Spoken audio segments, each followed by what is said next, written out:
The red sun hung low over the black cliffs where Varrock lived alone. He was a dragon, massive and covered in dark blue scales that looked almost purple when the light hit them just right. His wings could spread wide enough to cast shadows over entire valleys, and his claws could tear through solid rock. But none of that mattered anymore. Not here, not in this place. Varrock had been sent away from his homeworld 5 years ago. The dragons called it exile, but really it meant he was being punished. He had done something that his people could never forgive. During his time as a warrior in the Sky Guard, he had refused to follow orders. His commanders had told him to destroy a ship full of refugees who were crossing through dragon territory without permission. Varrock had looked at that ship through his scanner and seen families, children, and old people just trying to find a safe place to live. He had let them go. The Dragon Council had been furious. They stripped away his rank and his honors. They took everything that made him important in dragon society. Then they sent him here to the Outer Reach, where exiled dragons came to live out their long lives in shame and solitude. Dragons could live for thousands of years, and Varrock was only 300. He had a very long time ahead of him with nothing but regret and loneliness. His home was a deep cave carved into the side of a canyon. The cave was actually quite beautiful if anyone cared to notice. Crystals grew from the ceiling and walls, glowing softly in the darkness. A small stream ran through one corner, providing fresh water. The main chamber was large enough for Varrock to move around comfortably, and a smaller chamber in the back served as his sleeping area. He had tried to make it comfortable over the years, but comfort meant little when there was no one to share it with. Every morning, Varrock would wake before dawn and fly down into the canyon to hunt. There were creatures down there that lived in the shadows, feeding on the glowing moss that covered the rocks. They were good eating, and hunting them gave Varrock something to do. After eating, he would return to his cave and spend the day doing small tasks. He organized his collection of stones. He cleaned his scales. He watched the clouds move across the sky. Sometimes he would practice his flying, doing loops and dives through the canyon just to feel the wind under his wings. But mostly, Varrock was alone with his thoughts. He thought about the choice he had made that day. He wondered if the refugees had made it to safety. He wondered if they ever thought about the dragon who had saved them, or if they even knew he existed. He thought about his old friends in the Sky Guard, the warriors he had served with for decades. Did they think about him? Did they miss him? Or had they forgotten him completely, the way Dragon Society wanted them to? There were other exiles living in the Outer Reach, scattered across different territories. Varrock had met a few of them when he first arrived. Some had been sent away for crimes much worse than his. Others had simply failed in their duties or dishonored themselves in ways that Dragon Society could not accept. They were a broken, bitter group. Most wanted nothing to do with each other. They had all come here to hide from the world, and they preferred to stay hidden. Varrock had tried to make friends with one or two of them in his first year. But it never worked out. One exile, an older female named Kesra, had been so consumed by anger at her banishment that she could talk of nothing else. Another, a young male barely older than Varrock, had lost his mind to loneliness and now spent his days talking to rocks as if they were people. After a while, Varrock stopped trying. It was easier to be alone than to surround himself with broken souls who reminded him of his own pain. The nights were the hardest. That was when the loneliness felt like a physical weight pressing down on Varrock's chest. He would lie in his sleeping chamber and listen to the wind howling through the canyon. Sometimes he would hear other dragons flying in the distance, and he would wonder where they were going. Were they heading somewhere important? Did they have families waiting for them? Did they have purpose? Varrock tried to tell himself that he had made the right choice. Those refugees had deserved to live, following orders blindly, destroying innocent lives just because some council said it was necessary. That would have been wrong. He knew this in his mind, but his heart still ached with the loss of everything he had once been. Dragons were supposed to be warriors, proud and strong. They were supposed to serve with honor and die with glory. Varrock had neither honor nor glory now. He just had his cave and his memories and an endless stretch of years ahead of him. Sometimes he would fly to the edge of his territory and look toward the direction of his homeworld. He could not see it from here, of course. It was too far away, but he knew which direction it was, and he would stare at that point in the sky and remember what it felt like to belong somewhere. He remembered the great halls where the Sky Guard would gather. He remembered the training grounds where young dragons learned to fight. He remembered the festivals where his people would celebrate their victories and honor their heroes. Those memories felt like they belonged to someone else now. That dragon, the proud warrior who had served his people, was gone. The dragon who remained was just Varrock, the exile, the one who had chosen mercy over duty. And in dragon society, that was the worst thing you could be. On clear nights, Varrock would sit at the entrance to his cave and watch meteor showers paint streaks of light across the sky. The canyon where he lived had some kind of magnetic field that attracted space debris, so meteor showers happened almost every night. They were beautiful, thousands of lights falling through the darkness like tears from the stars themselves. Varrock had always loved watching them, but beauty felt hollow when there was no one to share it with. He had tried to keep himself busy over the years. He had taught himself to carve images into the cave walls using his claws. He had created a small garden near the entrance where he grew plants that could survive in the harsh environment. He had even tried to write poetry, though dragon poetry required a skill with words that he did not possess. None of it helped. None of it filled the emptiness inside him. Varrock often wondered if he would spend the rest of his life like this. Hundreds or thousands of years alone in his cave, watching the sun rise and set and rise again. The thought made him feel tired in a way that had nothing to do with his body. It was his spirit that was tired, worn down by isolation and regret. He had no idea that everything was about to change. He had no idea that within a few days his lonely cave would echo with voices and laughter. He had no idea that two small creatures would soon enter his life and teach him that family was not about blood or species, but about choosing to care for someone even when the world said you should not. But that knowledge was still ahead of him. For now, Varrock was just a lonely dragon watching another sunset from his cave, wondering if anyone in the universe remembered his name, wondering if his choice to save those refugees had meant anything at all, wondering if he would ever matter to anyone again. The red sun finally disappeared below the horizon. The first stars began to appear in the darkening sky. Varrock sighed, a sound like wind through a tunnel, and turned back into his cave. Tomorrow would be the same as today, and the day after would be the same as tomorrow. That was what exile meant. Every day the same, every day alone, every day a reminder of what he had lost. He settled into his sleeping chamber and closed his eyes. Sleep came slowly, as it always did, and in his dreams Varrock flew through skies where he was not alone, where other dragons flew beside him, where he was welcomed and honored and home. Then he would wake up and the dream would fade, and he would be alone again in his cave on the edge of nowhere. This was his life now. This was all his life would ever be. Or so he thought.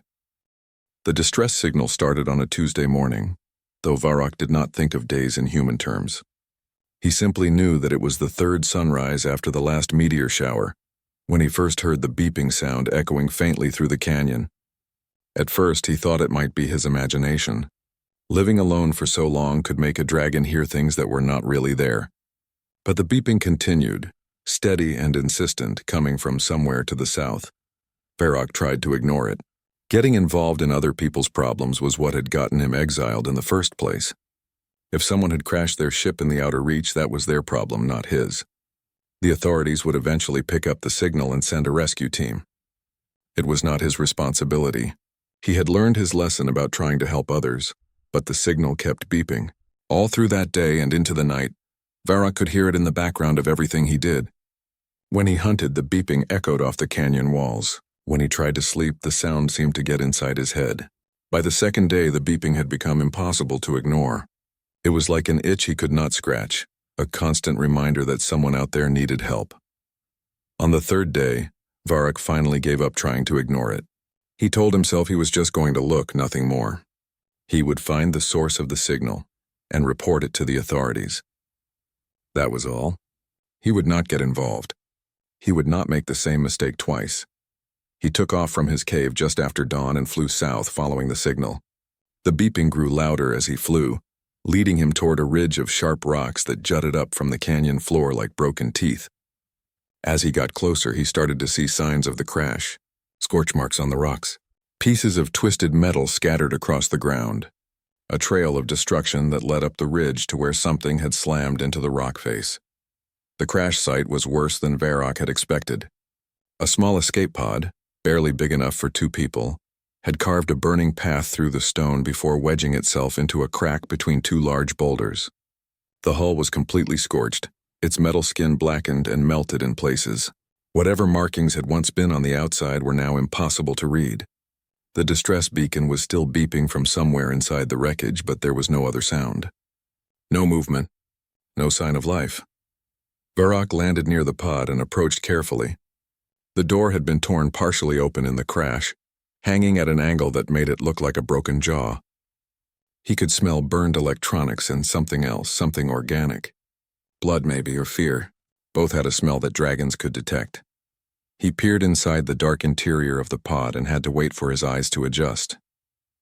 The inside was a mess of broken equipment and torn padding. Emergency supplies were scattered everywhere. But in the very back, curled up in the smallest corner of the pod, he saw them. The dragonling was so small that at first Varrock thought she might be dead. Her scales were a dull gray color, which meant she was either sick or severely malnourished. Probably both.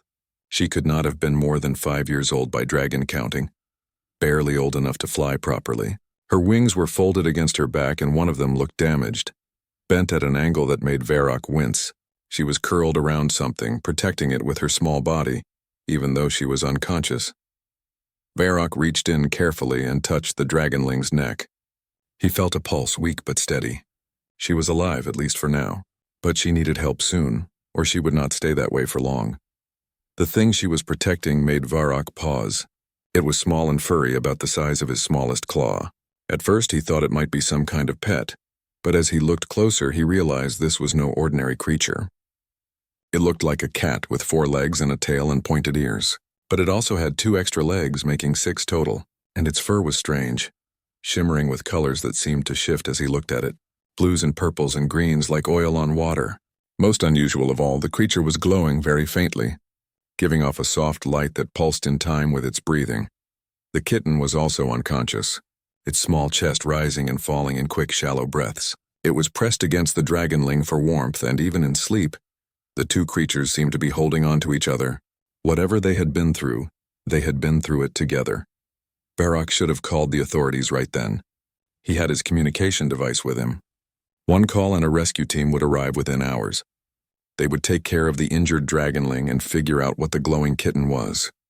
It was the smart thing to do, the safe thing to do, the thing that would not get him into any more trouble.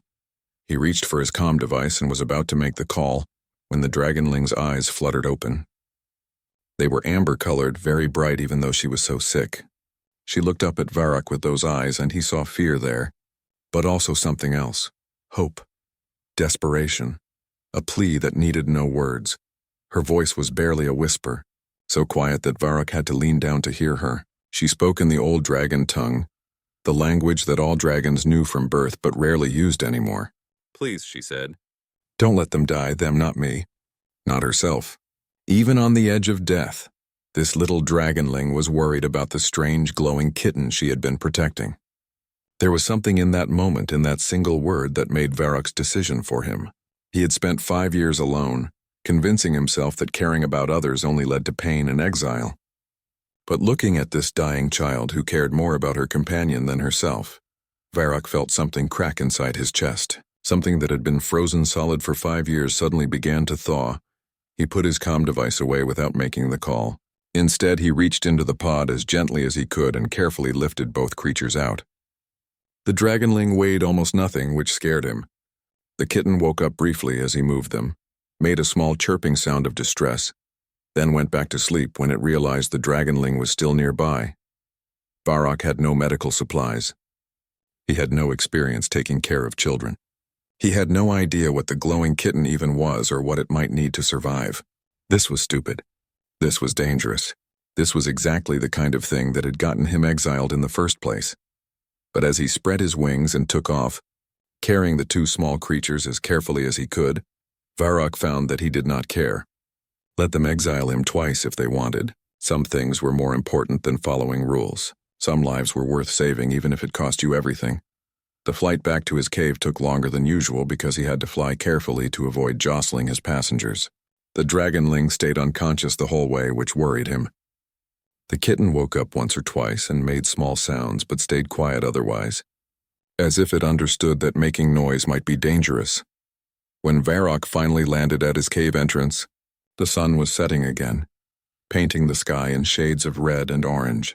He carried the two creatures inside and laid them down carefully on a pile of soft moss he had collected for bedding.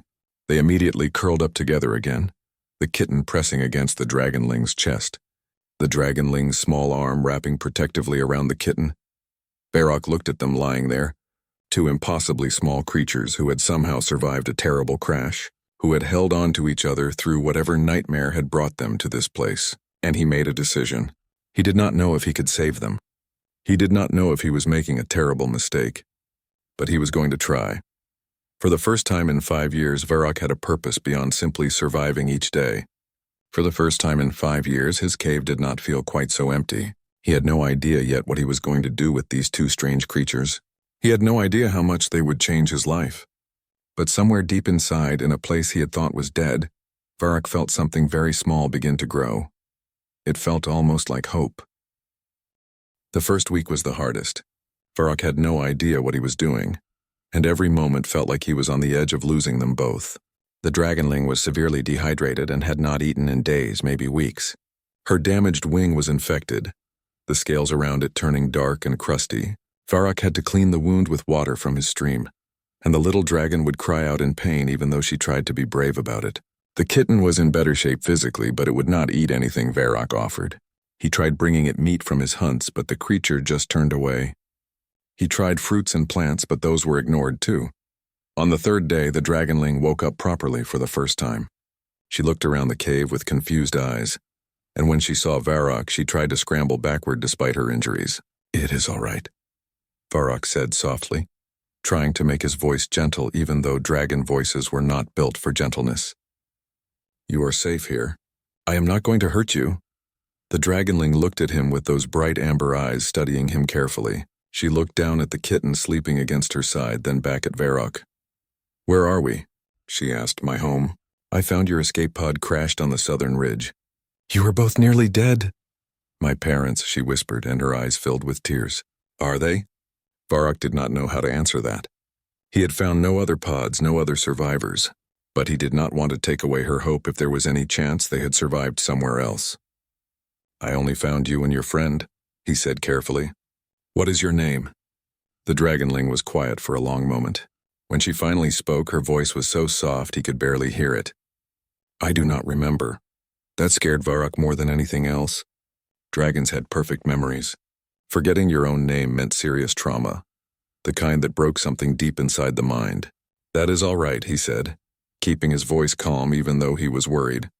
"We can give you a new name until you remember your old one. Would that be okay?"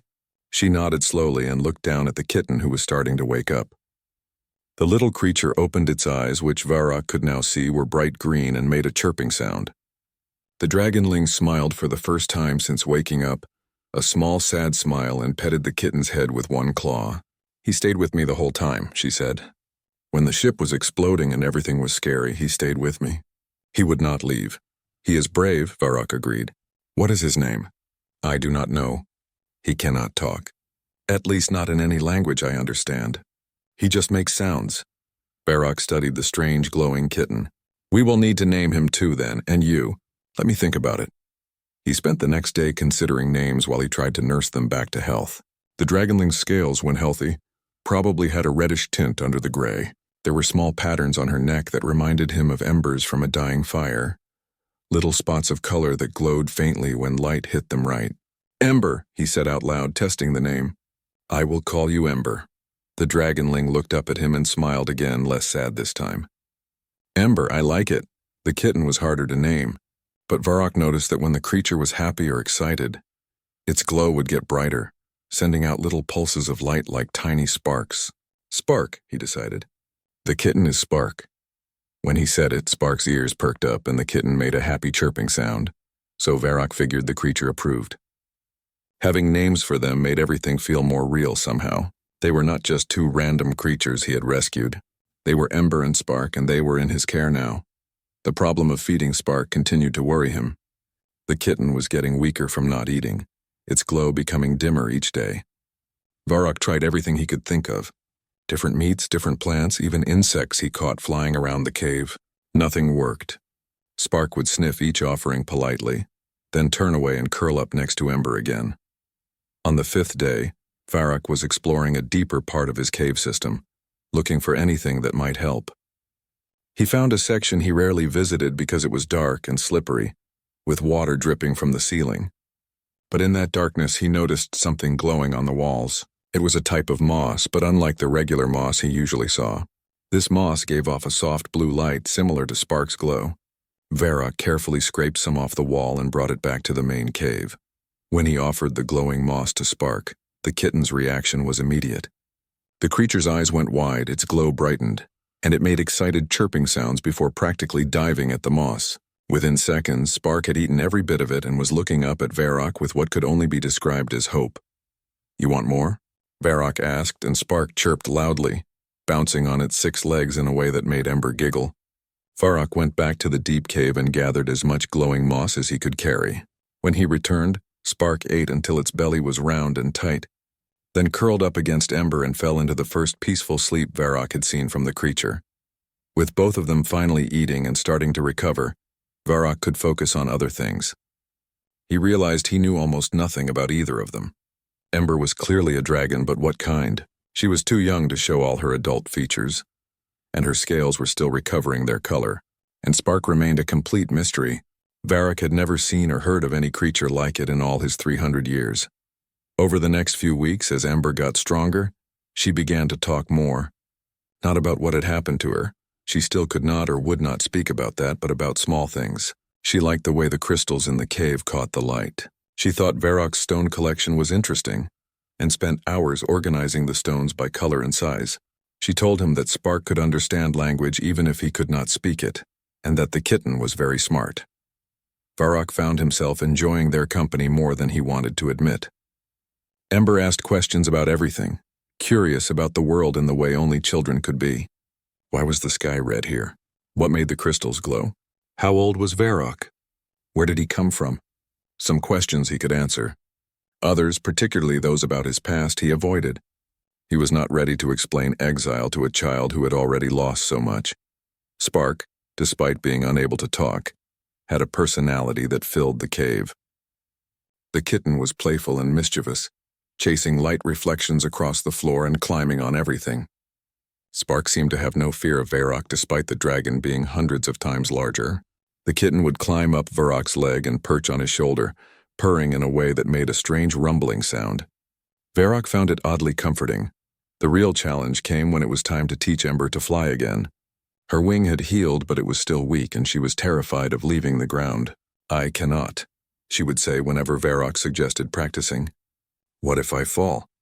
What if I crash again?" "Then I will catch you," Varrock promised. "I will not let you get hurt." But Ember would not try.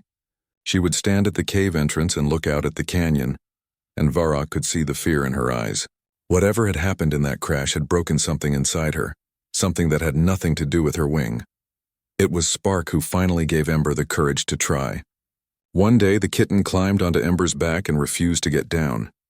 When Ember tried to shake him off gently, Spark just dug his claws in, not enough to hurt but enough to hold on. Then the kitten made a chirping sound that seemed to say, "I trust you." Ember looked back at Spark, then at Varrock. "What if I drop him?"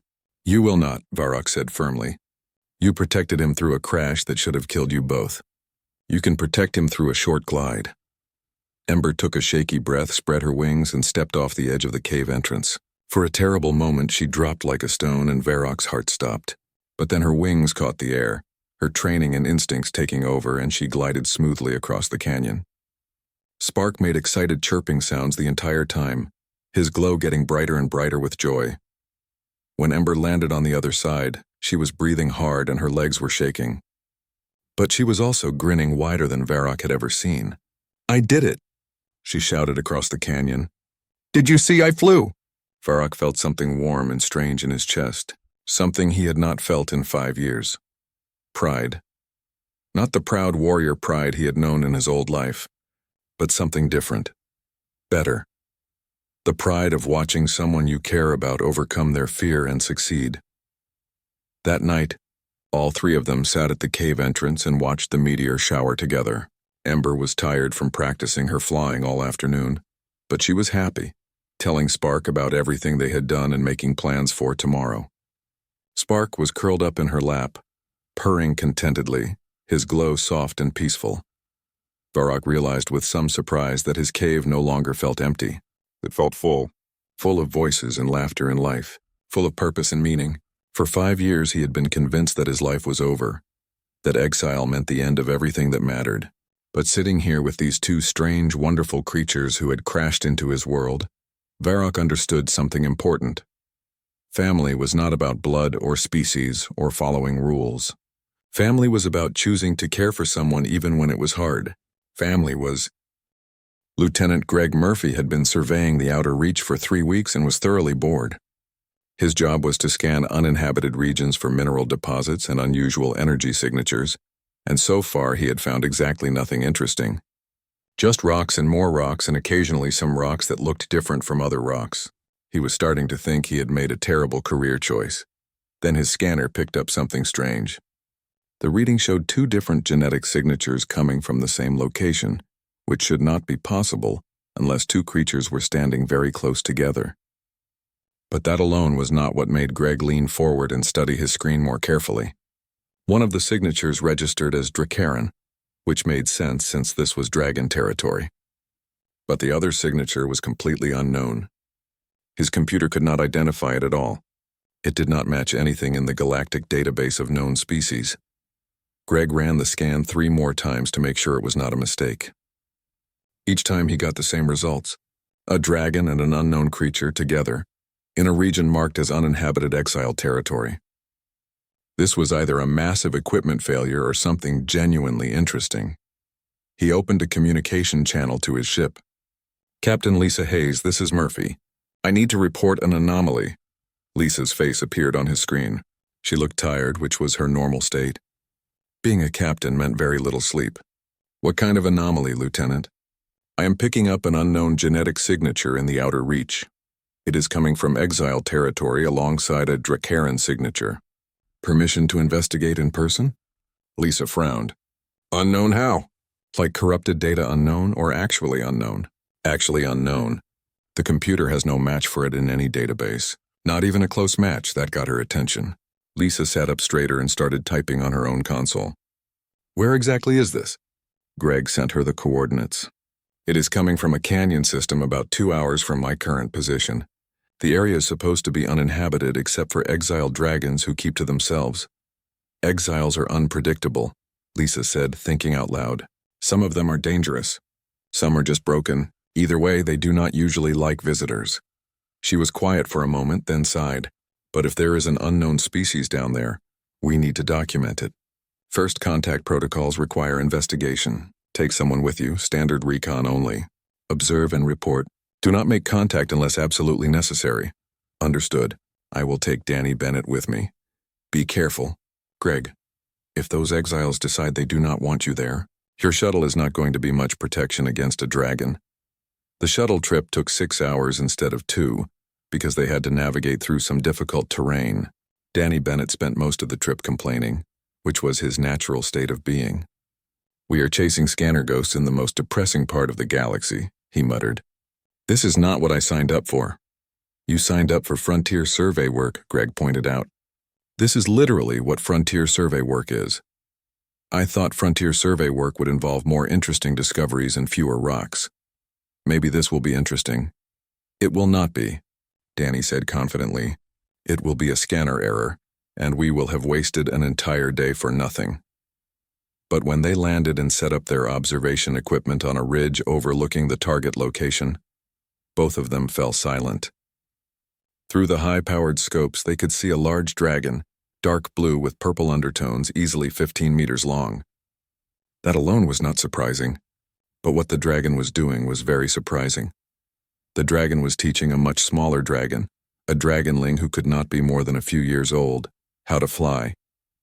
They could see the larger dragon demonstrating aerial maneuvers, then watching carefully as the dragonling tried to copy them. When the little one got tired, the big dragon would catch her gently and set her down to rest. It was patient teaching, careful and kind, and it was completely unlike any dragon behavior Greg had ever read about. But what made both humans stare in shock was the creature riding on the dragonling's back. It looked like some kind of cat, but it had 6 legs and its fur shimmered with colors that seemed to shift in the light. And it was glowing. Actually glowing, giving off a soft light that they could see even from this distance. "Are you seeing this?" Danny whispered, as if the dragons might hear him from 2 kilometers away. "I am seeing it. I do not understand it, but I am seeing it." They watched for over 2 hours, documenting everything. The care the large dragon showed the smaller one was unmistakable. When the dragonling crashed during a difficult turn, the adult dragon was there instantly, checking for injuries and making sure she was okay. When the glowing cat creature fell off during another maneuver, both dragons panicked until they saw it was fine, just startled. Then they all seemed to laugh together, or at least make sounds that seemed like laughter. After the flying practice, the 3 of them sat together at the cave entrance. The dragonling leaned against the larger dragon while the cat creature curled up in her lap. They stayed like that for a long time, just being together, looking peaceful and content. "This changes everything we know about dragon behavior," Greg said quietly, still recording. "Dragons are supposed to be solitary except during mating season. They do not raise children together. They definitely do not adopt children from other species. And what is that glowing thing?" Danny added. "I have been studying xenobiology for 10 years and I have never seen anything like it." Greg was already thinking ahead, planning his report. "We need to identify that species. And we need to understand what is happening here. Is this just one unusual dragon, or does this behavior happen more than we think? Should we try to make contact?" Greg considered it. The smart move would be to make contact now, introduce themselves properly, explain that they came in peace. But dragons, especially exiled dragons, had complicated relationships with humans. Some saw humans as useful trading partners. Others saw them as inferior beings not worth their time. An exile probably had even less reason to trust strangers. "No," Greg decided. "We document and report first. Let the people who know about dragon culture figure out how to approach this. If we mess it up, we might ruin any chance of understanding what is happening here." They stayed for another hour, recording everything they could, then carefully retreated to their shuttle. As they flew back to the ship, Greg was already composing his report in his head. This was big.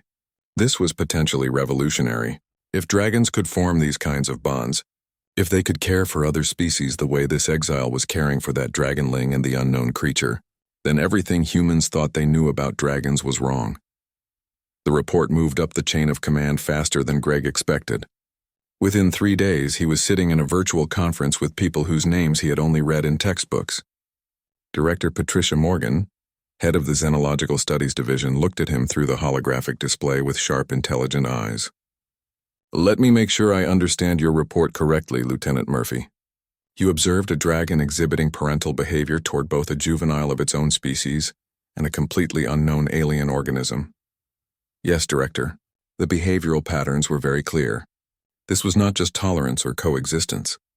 This was active caregiving, teaching, and what appeared to be emotional bonding. A Dracaran representative named Krell, his scales a deep red color, made a dismissive sound.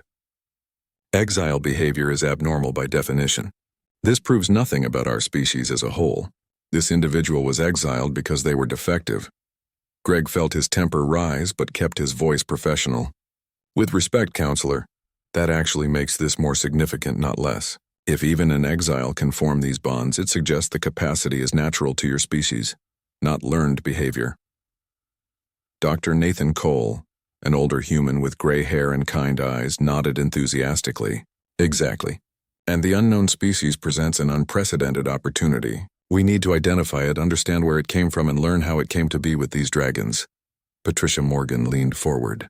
"The political implications are significant. Dragons have always maintained that their solitary nature makes them unsuited for certain types of cooperative missions. If we can demonstrate that this assumption is wrong, it could change how our species interact. But we need more information. We need to approach carefully." "I volunteer to make first contact," Greg said immediately. Patricia raised an eyebrow. "You have experience with dragon diplomacy?" "No, ma'am. But I found them. I have been observing them. And I care about making sure this is done right. Those are not just research subjects down there. That is a family. They deserve to be treated with respect." There was silence for a moment. Then Patricia smiled slightly. "Your point is noted, Lieutenant, very well. You will lead a small contact team. Dr. Cole will accompany you for behavioral observations. You will also need a security escort and a Dracaran cultural liaison. Your mission is to establish peaceful contact and determine if the exile would be willing to participate in a voluntary study. Make it clear that nothing will be forced. We want cooperation, not confrontation. After the conference ended, Greg's captain contacted him privately. Lisa did not look happy. You just volunteered yourself for the most. Varrock smelled them coming long before they arrived. 3 humans and a dragon, moving through the canyon from the east.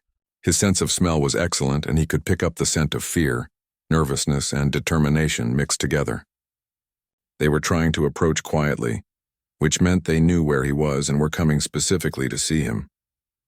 He had been expecting this ever since he noticed the observation team last week. Nothing stayed hidden forever, especially not something as unusual as his little family. Ember, Spark, get inside the cave, he said, keeping his voice calm so he would not scare them. Ember's eyes went wide. She had been playing with Spark, chasing the kitten around in circles, but now she froze. Why, what is wrong? We have visitors coming. I do not know if they are friendly yet. Ember immediately scooped up Spark and backed toward the cave entrance. The kitten sensed her fear and started glowing brighter, which was what Spark did when stressed. Are they going to take us away? No one is taking anyone anywhere, Varrock said firmly. I promise to keep you safe, and I will. But I need you inside where I know you are protected while I talk to them. What if they hurt you? The question made Varrock's heart squeeze painfully. When had someone last cared about whether he got hurt? I will be fine.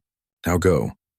Ember disappeared into the cave with Spark, and Varrock positioned himself at the entrance.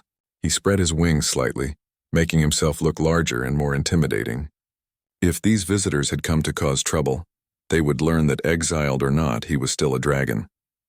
Still dangerous when he needed to be. The delegation came into view a few minutes later. 2 humans in exploration gear, walking carefully over the rough ground. 1 human in a military uniform, hand resting on a weapon but not drawing it. And a dragon he recognized immediately, which made his anger flare hot and bright. Celara, once a Skyguard captain, now clearly working for someone else. Her emerald scales were as beautiful as he remembered, but seeing her here felt like a betrayal. She had been part of the council that exiled him. She had voted to strip away his rank and honor. What was she doing here? The human in front raised his hands in a peaceful gesture. He had dark hair and looked young, maybe 30 by human counting. My name is Greg Murphy. I am a lieutenant with the Galactic Survey Corps. We come in peace and request permission to speak with you. Varrock's response was a low growl that made the rocks vibrate under their feet. I have no interest in speaking with the council or anyone who works for them. Leave my territory. Celara took a step forward, and Varrock felt his anger spike higher. Varrock, it has been a long time. Not long enough, clearly. I know you have no reason to trust me. Trust? You voted to exile me, Celara. You sat on that council and decided my life was worth nothing because I chose mercy over murder. And now you show up at my home? Give me one reason I should not throw you off this cliff. Celara met his eyes, and to her credit, she did not look away. I cannot give you a reason. You are right to be angry. I made a choice that day. A choice I believed was necessary to maintain order and discipline. I was wrong. The words hit Varrock like a physical blow. Dragons did not apologize. Dragons did not admit they were wrong. It was not in their nature. They were too proud, too certain of their own correctness. But here was Celara, admitting fault, and Varrock did not know how to process that. The older human, who had gray hair and kind eyes, spoke up carefully. My name is Dr. Nathan Cole. I study how different species form relationships and bonds. What you have done here, caring for that young dragon and the unknown creature, is remarkable. We would like to understand it better. Not to exploit it, but to learn from it. So you can write your papers and advance your careers? The young lieutenant, Greg, shook his head. So we can prove that different species can come together. Dragons and humans have existed side by side for generations, but we have never really understood each other. Maybe this is a chance to change that. By studying me like some kind of experiment. By learning from you, Greg said. By showing the galaxy that family does not require the same species or the same background. That choosing to care for someone is what matters. A small voice came from behind Varrock, and he closed his eyes in frustration. He had told Ember to stay inside. Are they here because of us? He turned to see her peeking out from the cave entrance, Spark perched on her head with tiny paws gripping her horns.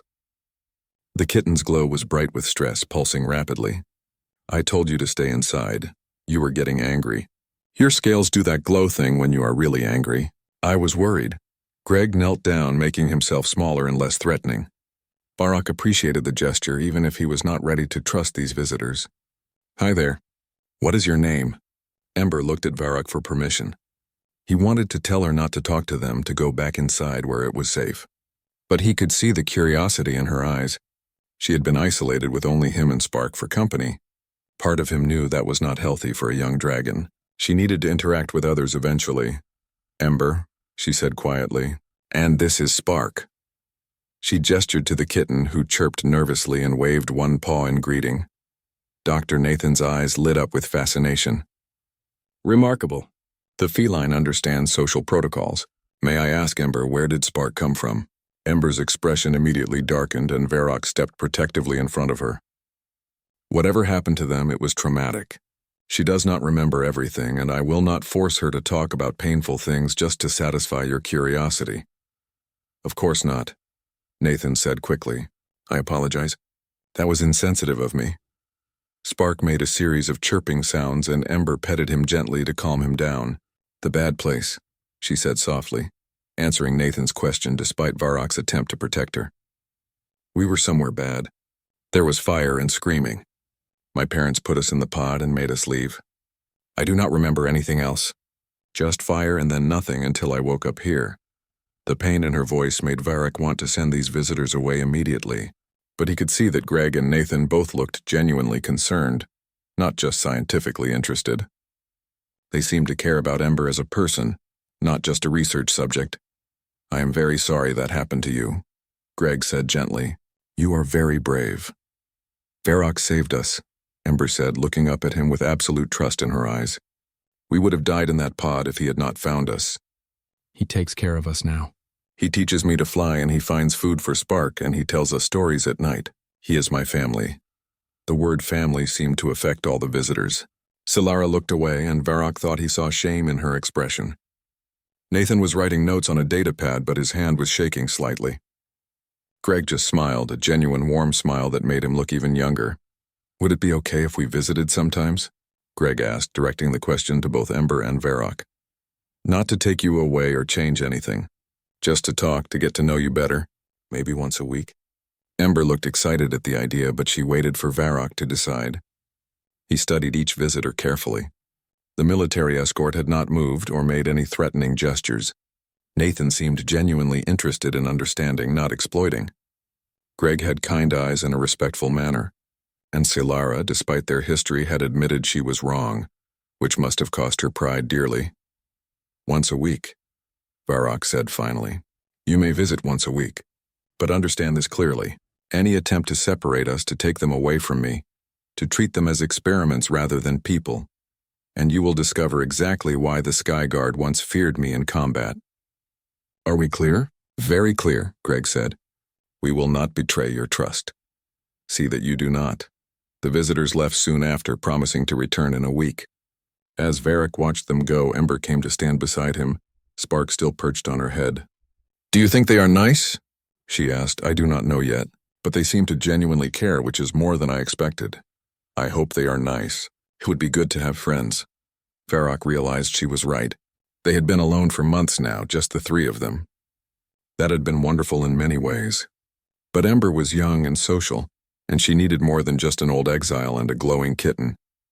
She needed to learn about the galaxy, to meet other beings, to understand that there was a whole universe beyond this canyon. Maybe these visitors could provide that. Maybe they could be friends, not just researchers. Maybe, just maybe, Varrock's exile was ending in a way he had never expected. Not through some official pardon, but through connection and understanding. Solara lingered behind the others for a moment. Varrock, she called out. What you are doing here, raising her, giving her a home when you had every reason to turn away and protect yourself, it is brave. Braver than anything we did in the Sky Guard, I want you to know that. It is not brave, Varrock replied. It is necessary. She needed someone. So did I. That is what makes it brave. As Solara flew away to catch up with the others, Varrock felt something shift inside him.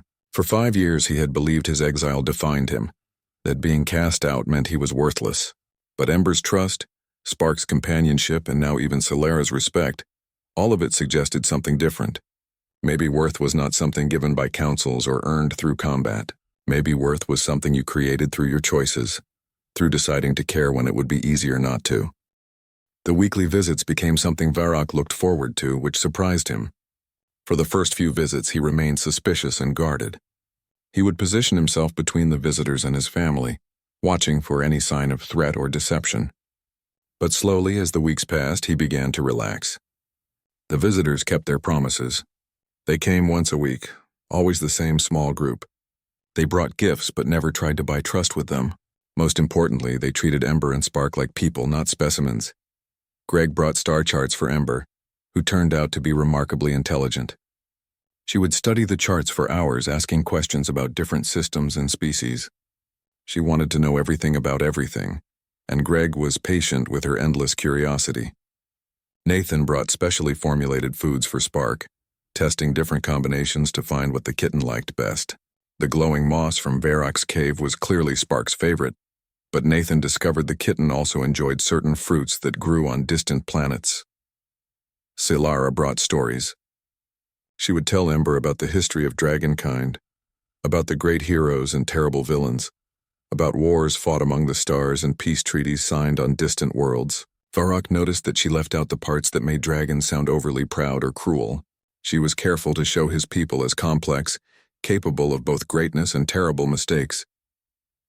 During the 4th visit, Nathan finally asked the question they had all been avoiding. Ember, we have been analyzing the escape pod's black box. We think we might know where you came from. Would you like to hear about it? Ember had been playing with Spark, but she stopped and looked at Varrock with scared eyes. He moved closer to her, offering comfort with his presence. Only if you want to know, he said gently. Will it be bad? She asked Nathan. Some of it is sad, Nathan admitted, but some of it is also beautiful. And all of it is true. Ember thought about that for a long moment, then nodded. Okay, tell me. Nathan pulled up a holographic display that showed a nebula, clouds of gas and dust painted in purples and blues. Spark comes from a species called the Luminari. They live in a hidden colony in the Veil Nebula. The colony is very old, thousands of years, and the Luminari are a peaceful people who value art and learning above all else. Spark's glow brightened at the images, and the kitten made soft chirping sounds. Ember hugged him closer. That is where you are from? Nathan nodded. About 8 months ago, the colony was attacked by pirates. They wanted to steal the Luminaries' technology and resources. Your parents, Ember, they were there. They were dragons who had been exiled from Drakkara Prime just like Varrock. They had settled among the Luminari and served as protectors for the colony. Varrock felt his chest tighten. My parents were exiles too. Solara spoke up, her voice heavy with regret. Your father was named Korath. He was exiled 20 years ago for refusing to destroy a medical ship that crossed into our territory without permission. Your mother was named Zara. She chose exile voluntarily to be with him. They were good dragons who chose compassion over blind obedience. Ember's eyes filled with tears. What happened to them? When the pirates attacked, your parents fought to defend the colony, Nathan said gently. They held off the attackers long enough for many Luminari to escape. But the colony was being destroyed. Your parents knew they could not win, so they made a choice. They put you and Spark into the escape pod. Spark is a prince of the Luminari, next in line to lead his people. Your parents died protecting both of you, giving you a chance to survive. Ember was crying now, and Spark was making distressed sounds, pressing against her and glowing very brightly. Varrock wrapped his wing around them both, holding them close. Enough, he said to the visitors. She has heard enough. There is one more thing, Greg said quietly. The Luminari have been searching for Spark. They thought he died in the attack. They had no idea he made it to an escape pod, and they definitely did not know he survived. We contacted them and told them we found their prince. They want to meet him. They want to thank you, Varrock, for keeping him safe. They want to take him away, Ember said through her tears. They want to take my brother away. No, Nathan said firmly. They do not want to take anyone anywhere, but they would like to establish contact. They want to know about both of you. And they have proposed something unusual. Greg took over the explanation. The Luminari want to establish formal diplomatic relations with both humans and dragons. They have technology and knowledge that could benefit everyone, but they will only negotiate through you three. You have become a symbol of something important to them. A dragon who chose exile rather than cruelty, raising two children from different species. You represent the values they hold most dear. Varrock laughed, a sound like rocks grinding together. An exile as a diplomat? The Dragon Council would never allow it. Sylara smiled, and there was something fierce in that smile. The Council does not have a choice. Public opinion has shifted dramatically since your story became known. Young dragons are questioning the exile system. There have been protests on Dracora Prime. The Council is being forced to reconsider many old traditions. What does that mean? Ember asked, wiping her eyes. It means, Sylara said, that Varrock is being offered a choice. His exile can be lifted. He can return to Dragon Society with full honors restored, but only if he agrees to serve as the primary contact for the Luminary negotiations. Varrock felt dizzy. Return home? Have his honors restored? 5 years ago, that would have been everything he wanted. But now, looking at Ember and Spark, thinking about the life they had built in this cave, he was not sure what he wanted. Can we think about it? Ember asked. This is a lot of information. Of course, Greg said. Take all the time you need. There is no pressure. After the visitors left, Varrock sat at the cave entrance with his family and watched the sunset. Ember was quiet, processing everything she had learned. Spark had fallen asleep in her lap, exhausted from all the emotions. Varrock felt torn in ways he had never expected. Do you want to go back? Ember asked quietly. To your homeworld? I do not know. That life feels like it belonged to someone else. This life here with you and Spark, this feels real. But you miss it. I can tell. Varrock sighed. I miss parts of it. I miss having purpose beyond survival.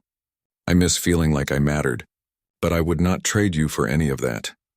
Ember leaned against him. What if we could do both? What if we could stay together but also do something important? Help the Luminari? Help change things for dragons who think like you do? You sound like your parents, Varrock said, and he meant it as the highest compliment. Brave and wise beyond your years. I am scared, Ember admitted. Scared to leave this place. Scared to meet new people. Scared that everything will change. Change is not always bad, but what if it is? Varrock thought about that carefully. Then we face it together. That is what families do. Over the next few days, they discussed it endlessly. Ember wanted to help the Luminari, but was terrified of leaving their cave. Spark seemed excited by the idea of meeting his own people, but stayed close to Ember, as if afraid they might be separated. Varrock found himself thinking about what his life could be if he took this chance. Not a return to his old life that was gone forever, but a new life, one where his experience and his family could make a real difference. When the visitors returned the following week, Varrock had made his decision. I will do it, he said. I will serve as contact for the Luminary negotiations, but I have conditions. Name them, Greg said. Ember and Spark stay with me. Always. They are not exhibits or symbols or tools for your diplomacy. They are my children and they stay with me. Agreed, Nathan said immediately. Second, any facility or location we use must be comfortable for all three of us. I will not live in some sterile lab or military base. We were thinking of building a new station, Greg said. Neutral territory where all species could meet. You three could help design your quarters to be exactly what you need. Third, and most important, this is voluntary. At any time, for any reason, we can leave. If this does not work, if it becomes harmful to any of us, we walk away. No questions, no arguments, no attempts to force us to stay. Sylara stepped forward. You have my word, Varrock, and I will make sure the Council understands these terms are non-negotiable. Varrock looked at Ember and Spark. What do you think? Ember took a deep breath. I think we should try. For my parents. For all the dragons like you who chose compassion and were punished for it. For the Luminari who lost so much. We should try. Spark chirped loudly and bounced on his 6 legs, which they had learned meant the kitten was excited and agreed with the plan. Then we will try, Varrock said. But if this goes wrong, I am blaming all of you. Greg laughed. Fair enough. The preparations took weeks. Varrock had to teach Ember how to interact with strangers, how to be polite even when scared, how to represent herself and their family well. He taught her the old dragon diplomatic protocols, the formal ways of speaking and moving that showed respect. But he also taught her to stay true to herself, to never pretend to be something she was not. Spark needed less preparation. The kitten seemed to have natural social skills, charming everyone they met. But Nathan worked with Spark on understanding different species' customs, teaching the kitten which. The ceremony was held 6 months after Varrock and his family left the canyon. Those 6 months had been full of change, some wonderful and some terrifying. The new station, called Unity Point, was still being built, but their quarters were complete. Varrock had helped design them himself, making sure there was space for all 3 of them to be comfortable. Large open areas where he could spread his wings, smaller cozy spaces where Ember could study and Spark could play, and windows that looked out at the stars. Ember had grown during those months, both physically and in confidence. She was studying with tutors from a dozen different species, learning history and science and diplomacy. She still had nightmares sometimes about the attack that killed her parents, but they were getting less frequent. Having Spark close by always helped. The kitten had a way of making everything feel safer. Spark had grown too, though not as much physically. The kitten was still small enough to ride on Ember's shoulder, which he did constantly. But Nathan had been teaching him to communicate through a special device that translated his chirps and body language into words. It was not perfect, but it meant Spark could finally express complex ideas. The first time Spark used the device to say, "Love Ember, love Varrock," the entire research team had needed a moment to recover from the emotional impact. The ceremony today was important. Representatives from dozens of species had gathered to witness the official first contact between the Luminari and the Galactic Council. It was the kind of event that happened maybe once in a generation, the beginning of new relationships that could change everything, and Varrock, Ember, and Spark were at the center of it all. Varrock felt nervous in a way he had not felt since his days in the Skyguard. He was wearing formal diplomatic regalia, ceremonial armor that marked him as an official representative. It felt strange after years of wearing nothing but his own scales. Ember was dressed in similar formal clothing, looking very grown up and very young at the same time. Spark wore a small ceremonial collar that marked him as a prince of the Luminari, though the kitten kept trying to take it off because it was uncomfortable. "Stop fidgeting," Ember whispered to Spark. "You have to wear it for the ceremony." Spark chirped something that the translator rendered as itchy and weird, but he stopped pawing at the collar. Greg appeared at their side, looking nervous himself. "You ready for this?" "No," Varrock said honestly. "But we are doing it anyway." The ceremony hall was massive, designed to accommodate beings of all different sizes. Dragons could stand comfortably next to humans who stood next to insectoid species, who stood next to beings made of pure energy. It was overwhelming seeing so many different types of life gathered in one place. When the Luminari delegation entered, the entire hall fell silent. There were 12 of them, all glowing with different colors and intensities. They moved with a grace that made them seem to float rather than walk. Leading them was an elderly Luminari whose fur was almost pure white, glowing with a soft golden light. This was Queen Lyra, Spark's grandmother and the leader of the Luminari people. Spark saw his grandmother and made a sound Varrock had never heard before, something between a chirp and a cry. The kitten leaped from Ember's shoulder and ran toward the delegation on his 6 legs. Queen Lyra knelt down and Spark jumped into her arms, both of them glowing so brightly it was hard to look at them directly.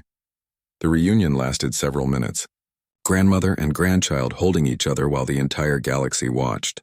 When they finally separated, both were clearly crying, though Luminari tears were luminescent and sparkled as they fell. Queen Lyra approached Varrock, Ember, and Spark, still in her arms. She was small compared to Varrock, barely reaching his chest, but her presence was enormous. "You are the one who saved my grandson," she said, her voice musical and ancient. "I found him," Varrock said carefully. "He and Ember saved each other. I just provided a home." "You provided much more than that." Queen Lyra looked at Ember. "You must be the daughter of Korath and Zara. You have your mother's eyes and your father's courage. They would be very proud of what you have become."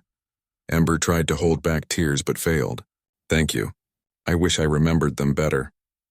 "I knew them," Queen Lyra said gently. "They were among the finest beings I have ever met. They protected my people when they had no obligation to do so. They died heroes, and their sacrifice saved hundreds of lives, including this precious one." She hugged Spark tighter. The ceremony continued with formal speeches and diplomatic protocols.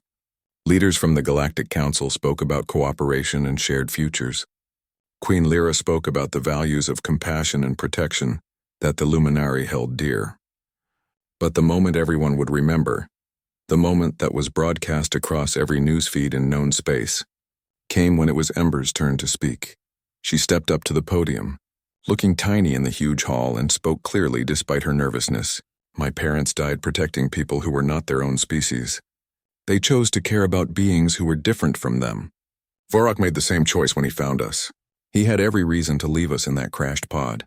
He had been hurt by his own people for caring too much, but he chose to care anyway.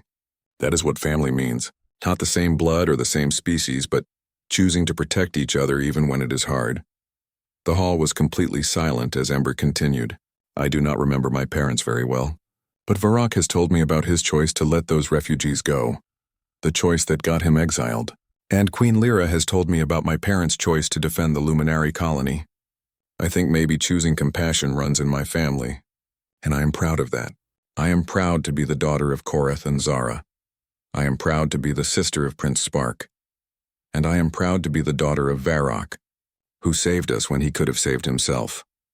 When she finished, the hall erupted in applause, whistles, and the various sounds that different species made to show approval. Varrock felt his chest swell with pride.